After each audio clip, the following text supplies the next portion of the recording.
सातारा लोणंद रस्त्यावर सातारा लगत असणाऱ्या आरळे गावाच्या हद्दीमध्ये मंगळवार दिनांक 7 रोजी शेतकऱ्याने झाडांची कत्तल करून विल्हेवाट लावण्याचा प्रयत्न केलेला होता।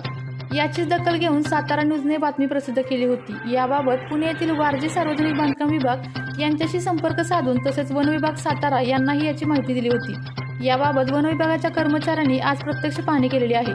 सातारा लोणंद रस्त्याची मोठ्या प्रमाणात खड्डे पडून दुरावस्था झालेली आहे, त्यामुळे लहान मोठे अपघात देखील झालेले आहेत।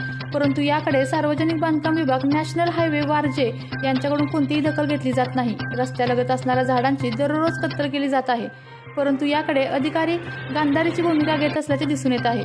याबाबत पुणे येथील सार्वजनिक बांधकाम विभाग वारजे यांच्याशी संपर्क साधला असता संबंधित शेतकऱ्यांनी झाडांची केलेली कत्तल याबाबत कागदोपत्री प्रोसेस चालू आहे, असे सातारा न्यूजशी बोलताना सांगितले। तसेच वन विभाग सातारा यांच्याशी संपर्क साधला असता त्यांनी आज प्रत्यक्ष पाहणी करून फोटो तसेच व्हिडिओ शूटिंग केलेले आहे। यांच्यावर कारवाई होणार का याकडे लक्ष लागून राहिले आहे। आपल्या तालुक्यातील जिल्ह्यातील बातम्या सर्वप्रथम पाहण्यासाठी आजच सातारा न्यूजला YouTube चॅनलवर सबस्क्राइब करा, लाईक करा, शेअर करा आणि बेल आयकॉन प्रेस करा।